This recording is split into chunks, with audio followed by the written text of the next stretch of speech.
Is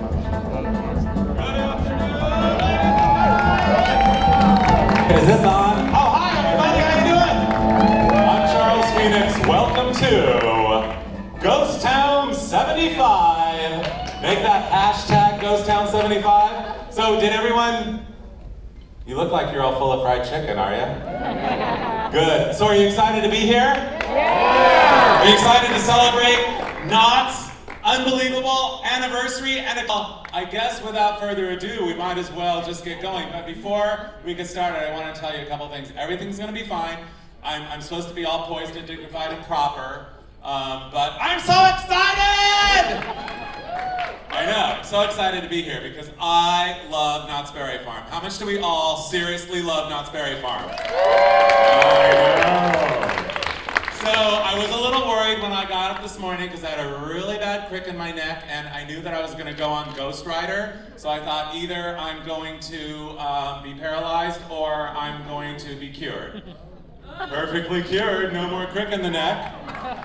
And also, you guys, I'll tell you another thing. I might as well admit it. Whenever I come to Knott's Berry Farm, first thing I'm like this. Where is the Boysenberry punch? I am absolutely addicted to Boysenberry punch. And as a matter of fact, right now I am heavily under the influence. I'm drunk on Boysenberry punch. So when I was walking back from Ghost Rider over here, like some lady said, excuse me, I really love your suit. And I'm like, oh, thank you. And she said, I said, oh, an airbrusher did it. It's hand done. It's one of a kind. She says, oh, can I have him airbrush a suit just like that for me? And I said, well, you would be able to, but he went to jail. But not for airbrushing the suit. Are you guys ready to go with the Retro Sideshow Tour at Ghost Town? Oh, thank you. Okay, we're ready to go. 5, 4, 3, 2, 1. How much do we all love Walter and Cordelia Knott? King and Queen, Mommy-O and Daddy-O of the almighty Knott's Berry Farm. There they are, standing in front of their berry farm with their old-timey Ford motor car and everything, all proud and prim and proper, poised and dignified, just like I'm trying to be right now. So here they are, a little younger, you guys. If I could go back in time and step into the scene here, I would say, okay, you guys, you know, it's perfect, exactly the way you are, except we brought some crowns for you since you're royalty. So you're each gonna wear a crown, and wouldn't the crown be perfect, you guys, if it was like little boysenberries leading up on each side to their favorite piece of fried chicken right up front and center? Don't you think that'd be perfect? Well, they are royalty after all. Here they are riding in the late 60s in a Prospectors Day parade through Ghost Town. You can see Walter Knott there on the left looking at the crowd so appreciatively. And you can see the lovely Cordelia Knott. I love her sitting there in the back like she is the Queen of England. She's even like kind of waving like the Queen of England, like, I know, don't you love that? Well, royalty after all. And then they're rock stars, by the way. Signing autographs in their old-timey clothes and everything, shaking hands. And look at Mrs. Knott is smiling at one of the customers wearing a lovely horn-rimmed glasses. I love that. But anyway, it didn't start off this way. It started off with a lot of honest-to-goodness hard work. Here is the berry stand, probably about mid-1920s. They were farmers working hard in rural Buena Park. Don't you love, like, by the way, you guys, don't you love the name of the city, Buena Park? Like, translates to good park. I think they need to translate it to great park, don't you? Especially since the Knotts arrived in 1920. I know. And I love that car sitting there, like, photograph me. It's all posed so perfectly, and the guy in his straw hat there, stepping up for some good old fare from the berry farm. They grew all kinds of things here in the beginning. Asparagus, they grew rhubarb, they grew, come on clicker, there you go.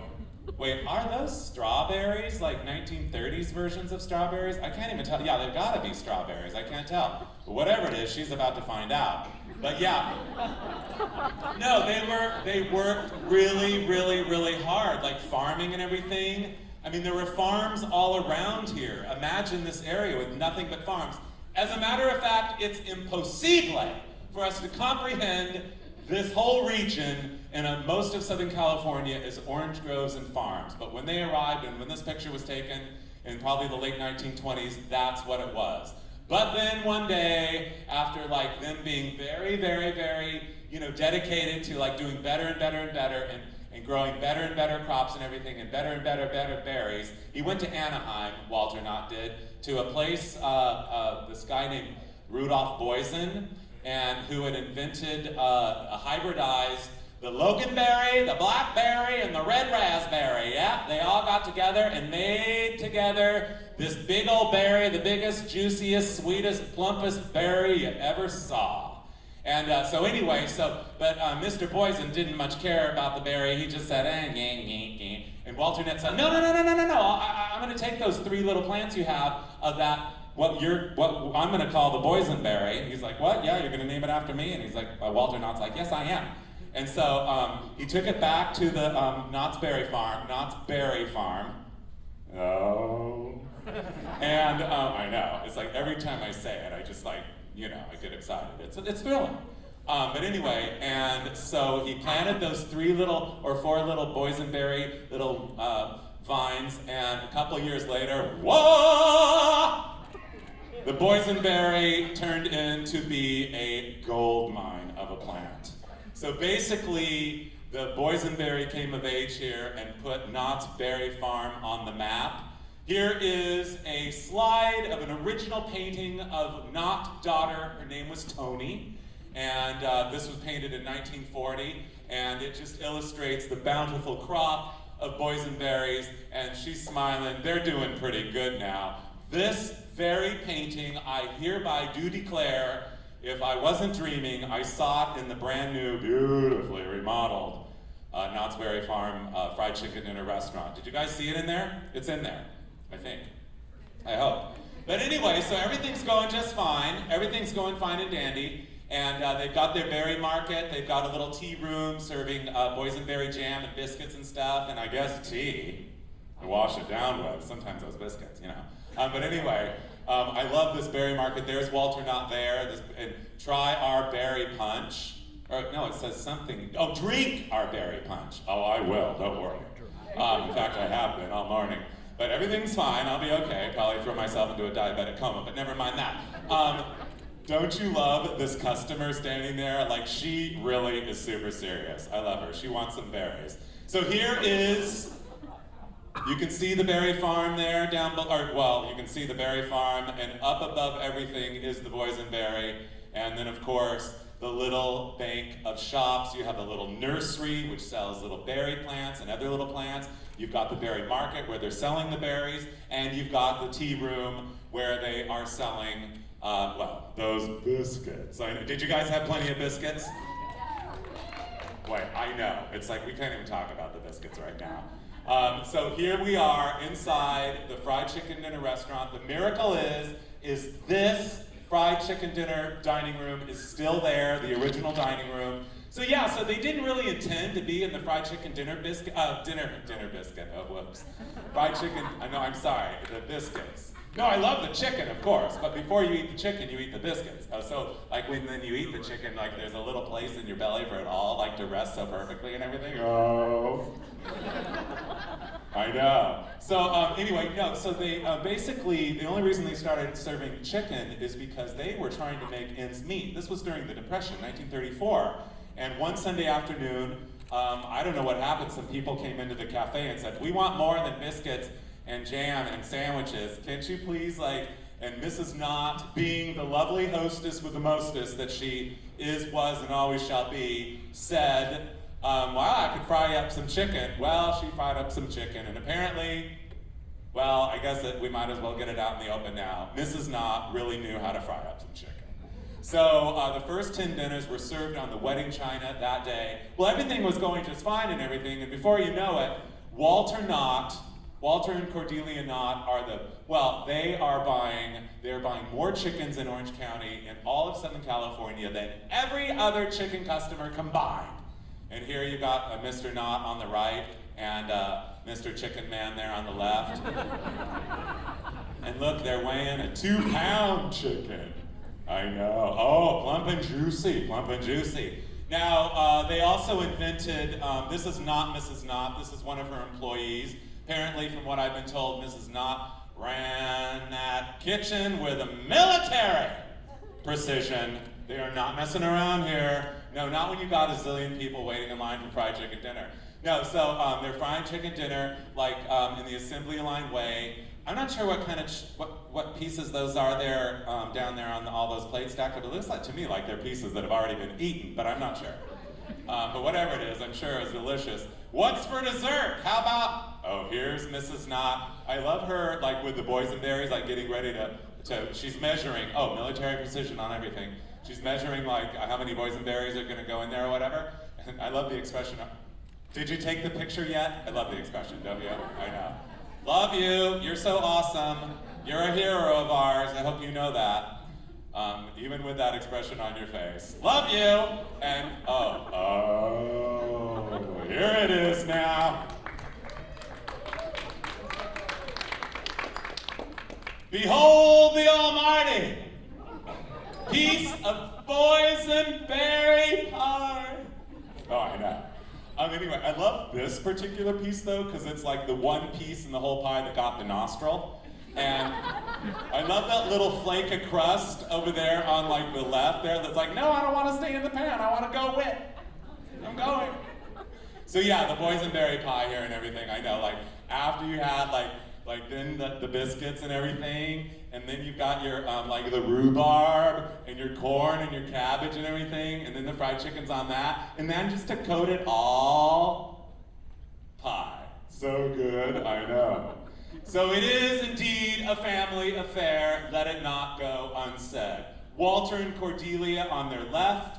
On the left there, then we have son Russell, we have daughter Virginia, and we have Marion and Tony.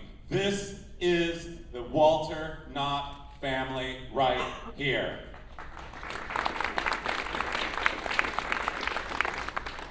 So you guys, they are posed. So basically what was going on is the fried chicken dinners were getting massively popular. I mean, people are showing up in droves. And so they're like having to wait. So then Walter's like being like, and Cordelia being like the perfect hosts and hostess. They're like, well, we gotta do some stuff to like amuse them and distract them while they're waiting in line for dinner and stuff. So why don't we can show off our collection of music boxes. So they started collecting curiosities and collectibles and oddities and placing them around so people would have a distraction while they were waiting in line. And now if you look carefully, hither and yon, strewn about in kind of the dark corners of Ghost Town and various other places, like maybe even the fried chicken dinner restaurant, you can find some of these curiosities still here. They also had this like pile of rocks. They're like, they were very clever. Let's get a pile of rocks that'll cost us not much, and let's paint it up with like bright colors, and then people can walk in the little room and flip on a black light, and it'll be all black light, little pile of rocks glow in the dark. I mean, how awesome is that, you guys? This is like 1930s in the middle of the Depression. People are like, this is a thrill. It's like going on a thrill ride right now. I know. Like, oh! Yeah, I mean, and how much would we love to see that? Of course we would. And then they're like, I know, why don't we build a volcano? We've got some leftover rocks and everything. And so only active volcano in Southern California. Yeah, no, they imported it. They said they imported it from the Mojave Desert. This was an oddity, a curiosity, a moment to distract you while you're waiting in line for fried chicken dinner. I know. And now in that little box, in that little dark box down there, is the little person who is actually operating. I don't know if you can see, but he's the little devil right there, and he's going like this. So it's so bizarre. It's so creative. It's so unique. It's so kind of alternative. It's so like original. Where else in this world are you going to go and find something like this? This is like a little bit of fantasy. It's a little bit, it's like, it's just, I know. So already Knott's Berry Farm is developing into this place where people are like, this is like nowhere else. We will drive 2 hours without freeways. There's no freeways yet, not even one. We'll drive all the way in our private motor car on a Sunday afternoon to hit this place up for fried chicken dinner and to hang out and be amused by the amusements, I know. And then they're like, let's get really crazy and let's make a, come on, okay, there you go. Have you guys ever heard of a cattywampus? Yeah, the cattywampus, the legendary, iconic, landmark cattywampus. There is, this is like basically a piece of wood with a few branches on it or whatever, and they put like a face on it or whatever. They call it a cattywampus, and they placed them around and everything in the gardens and everything, and it was all like, hey, look, there's a cattywampus. Oh, cattywampus, I love cattywampuses. This is the 1930s where there were no cattywampuses anywhere, except here. This place is unique. And so there is still one cattywampus, you guys. When you go through Ghost Town and that big giant windmill next to the livery stable, look right down at the base and there's a cattywampus there going, hi, I'm left over from the 1930s. Aren't I awesome? I know. And Walter Knott himself loved American history, so he saw fit to build a replica of George Washington's fireplace at Mount Vernon, which you can still see to this very day. You can still see this display. It is like back in the corner, like when you go, okay, you know, like where, okay, fried chicken dinner restaurant and everything, and then there's the to-go chicken, and then there's the bakery, you know, out on Beach Boulevard, you know what I'm talking about. And then the next is that big giant gift shop or whatever, and then like where they sell the fudge and all that. Oh, fudge, no, watermelon, my favorite. Anyway, I mean Boysenberry, oops. Anyway, so, no, if you go back where the restrooms are back there, that's where you're gonna see the original like rock garden, and look over in the corner and you're gonna see this. It's still there as a tribute to Walter Knott's vision of paying tribute to history. And I love her, she's quite the poser. I don't know if she's like a Knott's Berry Farm on her way to go bowling or what, but anyway. And not only that, they bring in music. Because this place is spirited, this place has life, this place has originality, this place is amazing. They bring in these entertainers. This is Shirley Beeman and her brothers, and they're singing, and I know they had a song called the Boysenberry Boogie, and then today while I was driving here, I was listening to the soundtrack that you guys might have been listening to just now before the show started, and there was another song that I think was theirs that was called the Hamburger Boogie. Don't you love like songs called like Boysenberry Boogie and Hamburger Boogie and stuff like that? I know. Well, everything's going just fine. Everyone's looking at all the oddities and the curiosities, and everyone's happy, and people are coming from all around, and when the relatives come to town, where are we going? We're going to Knott's Berry Farm. Where else? It is a destination location extravaganza extraordinaire of the highest order, and people are just piling in. Look, Sunday afternoon, they're lined up. They would give you a little card and say, your wait time will be like 3.5 hours. Can you imagine going somewhere now and having to wait 3.5 hours for dinner? Well, they were really getting a little worried because people were like, okay, we looked at the volcano, we love it. We looked at the pile of rocks, the fluorescent, we love it. We walked around the farm, we walked around the flower garden, we walked around and we saw this and this and that, but we're hungry. So they thought, okay, we need to distract them. How about we build a ghost town? Excuse me? Behold the glory of the almighty Knott's Berry Farm Ghost Town, for which today we celebrate its 75th anniversary. This is real, this is major, this is deep, and yes, you can spread that around, hashtag GhostTown75. Immediately, it was a success. Sorry, I had a little moment there. I get a little emotional. I mean, I don't know about you, but this has played such an important part of my life and my life with my friends, and more so even with my family. The tradition, the layers of time here. My grandparents and grandparents before that, we all came here together, and now I'm here with the little kids in the family. Well, they're halfway grown up by now, and soon they'll have their own kids, and we'll all be here and everything, and we'll all probably be saying the same thing that these people. You can just see all these like 1940s people going like, I love this. I know, don't you? Yeah, I know, I love it. Just like us still today, we're like walking around going, I love it. Yeah, so, I love the fact, well, first of all, the art direction is spellbinding, mesmerizing, and hypnotizing. Not only that, they populate the place with characters, walk-arounds, to immerse you. And in doing so, and also creating like transportation that's themed, music that's themed, architecture that's themed, food that's themed, this becomes, sorry, not this. Knott's Berry Farm Ghost Town becomes the first true theme park on Earth. Yeah, I know. So anyway, I love like the Native Americans they've got there. They look spectacular. The miner in his burrow, looking at the two women over there, looking at the back of the lady in yellow, who's like about to make out with the cowboy and everything, probably all jealous or whatever. But anyway, everyone's having a good old time. Inside the general store, you will see more characters hanging out. And look, they're playing checkers there. Inside the general store, to this very day, you can still play checkers.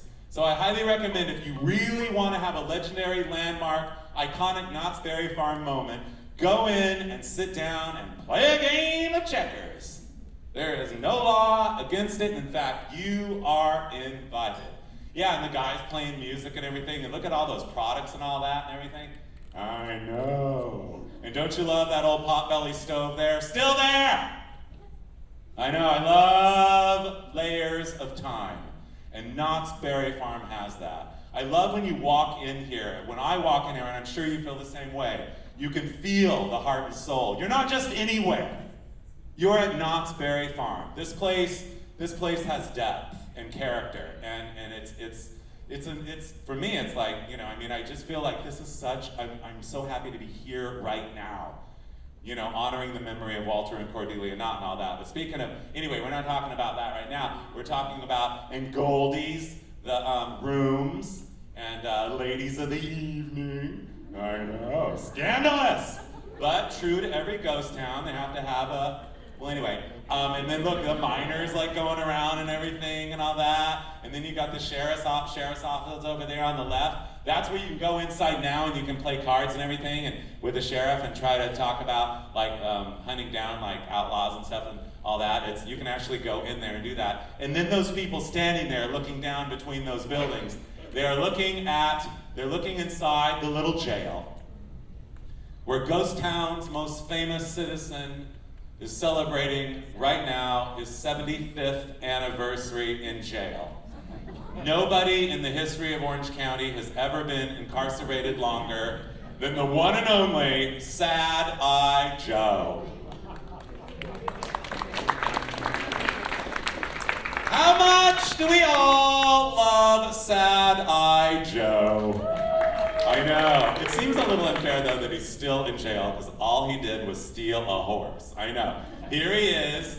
He's still in there, like just sitting there on his bed with his chamber pot. Oh, I never even noticed his legs are like chained together. Scandalous. And he's got, I love a couple bottles of booze there and everything. But you go there, you know the drill. But for decades, it was such a big thing. I remember when the relatives came from Oklahoma and everything, and it was such a big deal to my Uncle Art, because of course we were all gonna go to Knott's Berry Farm, well, of course. But then with the relatives from Oklahoma, he sends them down the little way to go up to the jail to say hi to Sad Eye Joe, and then he's telling the guy up front, their names are Bob and Juanita. Bob and Juanita, our relatives from Oklahoma. Anyway, and so then, Bob and Juanita are down there, how they know my name? And Uncle Art just laughed and laughed and laughed and laughed for years. So that was you know what I'm talking about, right? Yeah. You know how you go down there, and then part of your party stays back and tells the guy up front everyone in the party's name. And so then Sad Eye Joe can call them by name when you're talking to him. Oh, maybe you don't know what I'm talking about. Well, it's a tradition here. Anyway, so is looking in all of these peek-in places, like the barbershop in Old Ghost Town. In fact, now these guys are taking a break. They went on vacation for the first time in 75 years. They're traveling somewhere. I'm not sure where they are right now, but instead, for the anniversary of Ghost Town, you guys can actually go in there and take the kids in there or whatever and get a mustache painted on you. How brill is that? I know, I love that. And then here is the one and only Wing Lee washing and ironing. And Andy Anderson's the guy that carved all the figurine heads and everything. Love you, Andy. You're awesome. You're an awesome carver. Thank you for all your great carving. This is way back in the 40s, you guys. It's 75 years ago. But anyway, so right now, Wing Lee is also on vacation, and now you can actually do laundry there. In case, did you guys notice when you walk by there, there's a little old-timey laundry thing, and you can like clean these clothes they have there and everything? Don't you love to go to a theme park and do laundry? I know I do. Uh-oh, get ready, ladies and gentlemen, oh my God, I just get these guys. I mean, this is Handsome Brady and Whiskey Bill. How much do we love them? They have been here, a fixture, since 1947. So, according to the legend, in the 1950s, Kodak called, you know Kodak, remember, they made film. Yeah, remember film? Anyway, Kodak called up Knott's Berry Farm and said, oh, like, we just thought you might want to know that, like, the most photographed thing, like, everyone working in the processing area, like, they all, like, say, like, the most photographed thing ever that ever comes through the Kodak processing area are pictures of these guys. So, they are icons of our culture. They are icons, they are landmarks of Ghost Town. And long may they stand. Well, actually, they're sitting. Yeah, I know. So also, I love the little kid wearing mouse ears. It's like, dude, okay, we'll let you go, but you're in the wrong park right now. Okay? That's okay. And then let's not forget about Cecilia and Marion. Marilyn, sorry. Yeah, Cecilia and Marilyn, they are a ghost town, the Bells of Calico Ghost Town, and they have been sitting there on that bench since 1954. How much do we love them? I know. This is, they invented the picture op, the photo op. They did, with the other guys and these two. And I love the guy with the pipe and everything. He's trying to reach up her skirt or whatever. Dude, relax, dude. She's made of plaster of Paris, okay? You want the real thing? Fine. Go into the saloon. Oh, yes. This is my friend Joanne Burdick. She's 83 years old now. She lives in Anaheim. She herself told me that when she was hired here, her big sister worked in the fried chicken dinner restaurant. Oh, I just love saying fried chicken dinner restaurant, don't you? I know. So anyway, she said she went for the interview. Her sister said, they need more people in the restaurant. Why don't you come down to interview? And so Mrs. Knott interviewed her. She said she'll never forget, she walked backstage into the kitchen and walked up these stairs. And Cordelia Knott, looked out, her desk, looked out over the entire kitchen. I love that, don't you? Well, anyway, so she walked up there, and Mrs. Knott said, how old are you? And she said, 14. 16? No, 14. 16. No, I'm 14. You're 16 now, and you're hired. That's what she said. Well, you guys, it's like 1947 or something, but anyway, so yeah. So we love the showgirls. You can still go into the saloon, still have an amazing show. I love that moment here. It's such a perfect moment at Knott's to have when you go into the saloon and they're having a little dance hall show and everything, and they're playing all that little tiny piano and all that stuff, and you're sucking down that, oh, Boysenberry punch, I know. Yes, the ghost town is populated full of characters. First of all, I love the two showgirls on the left there, especially the one wearing the 1950s poodle skirt. Apparently she forgot what decade she was in. But that's okay. And then we have Mr. Shiny Vest, and then we have Mayor Lewis.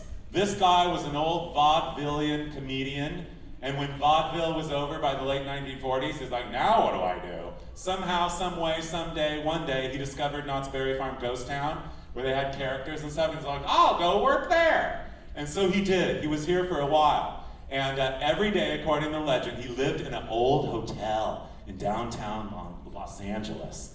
And he would ride the bus every day. Don't you love that? I know. So this is a place where some strange rubber-faced guy could get a job. Here he is again, holding up this guy named Slim. He was known as Ghost Town Romeo.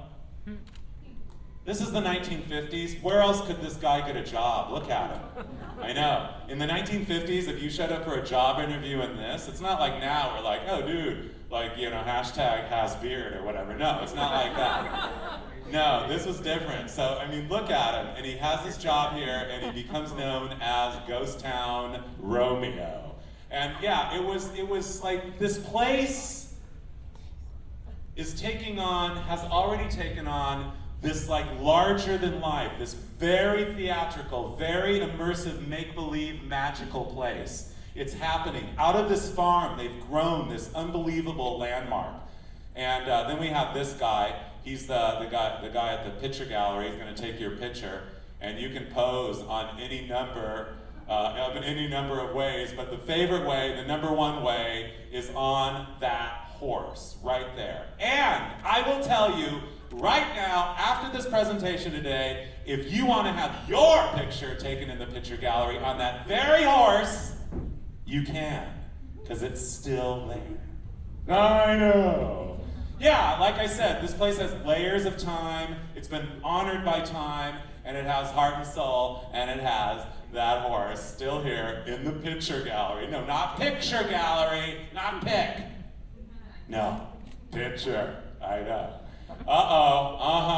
Okay, yeah, this is it. Wait, you guys, like, every time that I get to like Ghost Town or whatever, I'm like, okay, there are certain moments that I have to have. There's like 99 of them at least, probably more. But one of the moments, like, I'm walking around and I'm like, okay, I've got to see the Bottle House every single time. It is a moment. How much do we all love the Bottle House? Yeah, there aren't too many bottle houses on this planet, but here we have one of the finest. And I love those people there. Awesome green gloves, lady. I know, it's like, I'm gonna wear my green velvet gloves to Knott's Berry Farm today. And I love the address of the Bottle House, 8. I'm not sure what street it's on, but anyway, I love that it's 8. And the Birdcage Theater.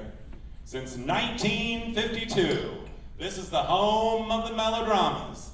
The building is a copy of the Birdcage Theater in Tombstone, Arizona, or is it Tombstone in Theater in Tombstone? I'm not sure, but anyway, I just love it. It's still there. You can still go there and have a moment. Every afternoon at 4 o'clock, I think they have a big old hoedown right out front and everything, where there's all the hootenanny and screaming and dancing and having a good old time and everything. I love right in the middle, that daughter and father there. I know them from so many slides that I've been collecting. And their family, they went everywhere, and I don't know the daughter's name, but I just call her Daddy Longlegs. But anyway, so yes, Knott's Berry Farm has emerged into a family affair. We have son Russell, we have son-in-law Ken running the preserving kitchen, we have Marion and Tony's sports shop, also known as dress shop. There were a million, like, all kinds of shops and everything, just like there still are a ton of shops. But we don't have Mary and Tony's dress shop anymore. Virginia's gift shop is still there. You know Virginia's gift shop right across from the fried chicken dinner restaurant? You know it, right? Started on a card table back in the 1930s. We have the Steakhouse run by Dwight Anderson, one of the son-in-laws, and we have the Railroad run by another one of the son-in-laws. So this is a family affair. I know. Here is the Steakhouse, you guys. You gotta see this. Come on, Steakhouse. I know you're there. There we are. What? Yeah, oh. I mean, I guess we might as well get it out in the open. This is creative design genius at its greatest. Not terribly unlike the rest of Knott's Berry Farm. Amazingly art directed. This isn't Hollywood coming down here to do this. This is, within the realm of the people that work here. They put this together, these amazing portraits. Don't you love all the Indian corn and the gourds hanging there and everything? And who, I want to know, came up with those stunning chairs? Wait, is it just me or what? I love those, like the lady right in the middle drinking her coffee going like, I could not believe this place. I know. And look at her, little Miss Pinky on the right there, like slurping her coffee, going, this is amazing! I love the lamps in the middle of the table. Don't you? I know. And here it is, coming through in 1950. 1952, Walter Knott thought it would be a good idea. Well, we've got a ghost town, we got all this, we got all that, we got everything else. How about we get a train? So we went shopping for a train. He found one in Denver, Colorado, and here it is now. From 1883, I hereby do declare, I believe. Anyway, so he's like, okay, it's going to be perfect. We'll put it there. It'll go around. It's going to be great. Everyone's going to love it. I'm going to love it. They're going to love it. Oh, it's going to be wonderful. And so then what happened was, well, he got the shipping bill, and it was like $25,000, and he was like, ouch, that was way, way, way more than I thought for an engine and 5 coach cars and a caboose. But it didn't matter, because from day one, radical success. People flocked to see that train, and they had yet another reason, another moment, another experience, another memory to take away, another tradition to take away from visiting this enchanted place. So I love all their outfits and everything, don't you? I love right in the middle, Miss Red Toreador Clam Digger Pedal Pusher Capri Party Pants, don't you? I know, standing there like this. Good for you. Inside the train, we have like the showgirls on the left, and I guess those would be considered the good girls on the right, including a young lady who wants to be Marilyn Monroe. And by the way, so I love riding the train. There's no such, oh, I know you guys, I mean, you don't ever come to Knott's Berry Farm without riding the train. It's like, you know, it's like one of those things you have to do. You have to have the train ride. So you go on and everything, and then pretty soon, like, here come the robbers, and they like try to rob you or whatever and all that. I love that. I love being pretend robbed on the train at Knott's Berry Farm. Happens every time, like clockwork. And if they don't rob you there, they might rob you here. Have you guys been on the stagecoaches lately? Yeah, another icon of Ghost Town. They've been here since 1952. There are 6 of them, I was told. 5 of them are like from the 1870s and 1880s. 5 of them are authentic. 1 is a reproduction, but we'll let him slip on that. But or slide on that. Well, you can slip on it too. But anyway, yeah, it's like going around and everything, and you're like, I'm riding on a stagecoach. I love being all old-timey and everything. Wait, am I the only one? Have you guys ridden them lately? They are right out there waiting for you to ride stagecoaches at Knott's Berry Farm Ghost Town. I know. Now, if you get robbed, you might get killed, but that's okay. They have a graveyard here. They'll bury you. Everything will be fine. They'll have a nice, proper funeral for you. But anyway, so you guys, oh, that's another thing. Like, okay, I never, ever, like, go to Ghost Town without going to the graveyard. And it's kind of like right up the street from the schoolhouse. And oh, by the way, I mean, I guess we might as well just get it out in the open. You know, Ghost Town has many facets and layers and eras and all kinds of, you know, reimaginings and everything and all that. If we were going to cover everything that ever happened or ever was in Ghost Town, we would be here for another 75 years, because it's been a lot. But one of my favorite things is always to go in the graveyard, and there's one grave that you can stand on, you guys. It's always been this way, and it's still been this way, and I love it! It's like when like you stand on it, and the person in there is alive, and they're like going, no, let me out! And they're like hammering like with a fist the top of the coffin, and you can feel it. Have you done that? Oh yeah, no, it's unbelievable. You gotta do it. You gotta like, right up the street from the school house, it's on the right. And yeah, I know, it's unbelievable. She's all crying and everything, probably because she's so happy she just felt the boom, boom, boom, boom from underneath. I know. Oh.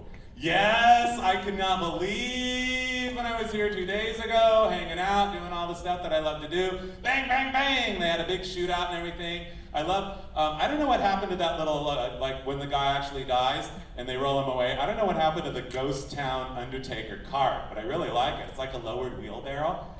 Anyway, yeah, and the crowd gathered around and everything, and all the characters came together, and there was a lot of fussing and fighting, and bang, bang, bang! And oh, they were running around and everything. It was very exciting. A total classic Knott's Berry Farm Ghost Town moment.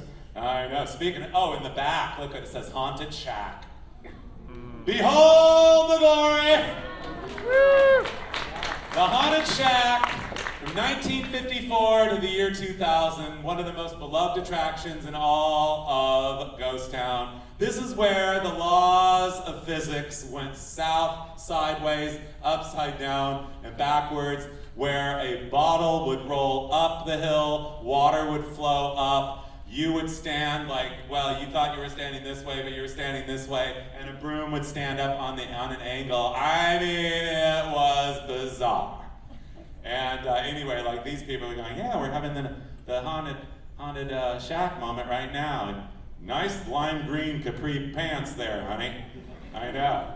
Anyway, oh, and one of the other great moments, let's not ever forget, as long as we hereby do declare and live, what do we do at Knott's Berry Farm at least several times in our life? We pan for gold. Oh, I knew you would know. Yes, panning for gold. One of the there moments. One of the ultimate there moments here. Yes, you'd get a 25-cent ticket at the shack and pan your own gold. The miner will show you how. So, as a matter of fact, you can still pan for gold to this very day. Rumor has it that back in the day, Walter Knott himself stocked it with gold every day. And now it costs a little more than 25 cents, but we evolve. But everyone goes home with gold. There's no such thing as like, oh, I didn't find any darn. Oh, I didn't find any gold. No. Everyone goes home with gold. So, yeah, I know. Did you know that? I didn't, but I found that out the other day. Now it's time for some sing-alongs, campfires, square dances, and hoedowns.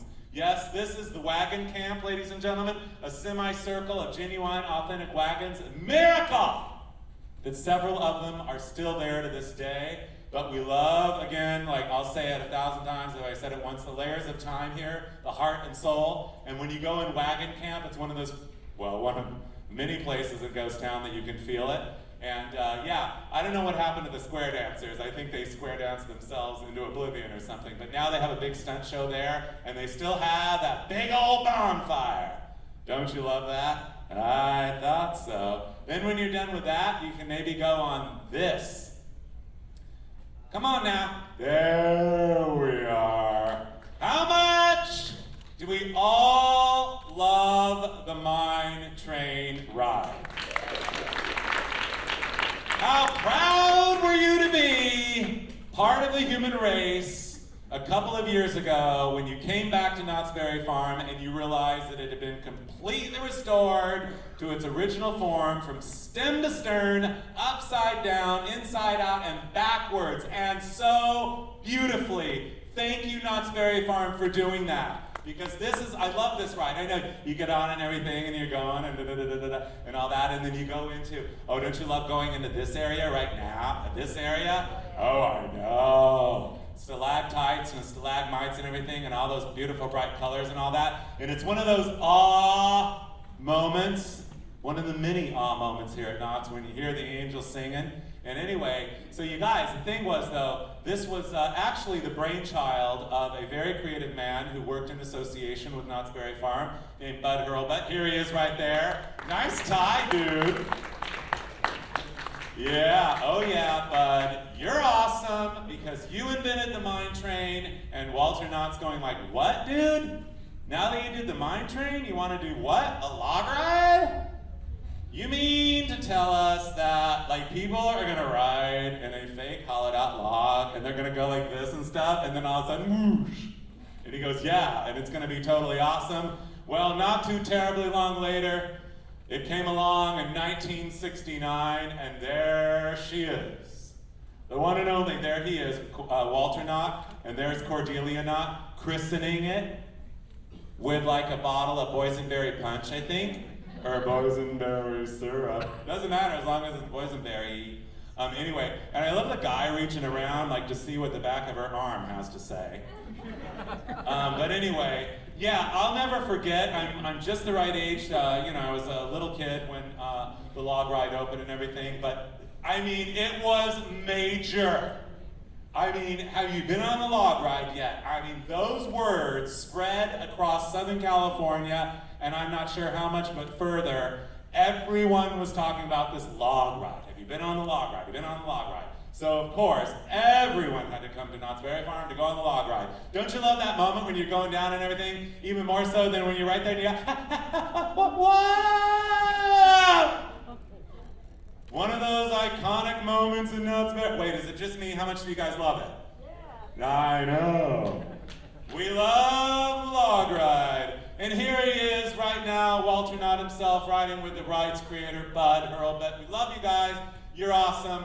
And before we go, we have much more of the program this afternoon, but I hope this gave you a little bit of an idea about the history. There's more to come. But before we go, I just want to say, you two, Walter and Cordelia Knott, you have no idea how much pleasure you have given all of us. You changed the world. You are total originals, totally unique. You did something that nobody else had ever done. And for that, right now, we honor you, we are in awe of you, and we thank you. Walter and Cordelia Knott, thank you, and congratulations to 75 years of Ghost Town. Thank you guys so much. Now please stay tuned for a little videoette clip about all the exciting new inclusions in Ghost Town. Hashtag Ghost Town 75. Thank you guys so much. I hope to see you around. Well, where else? Ghost Town. I know. See you guys later.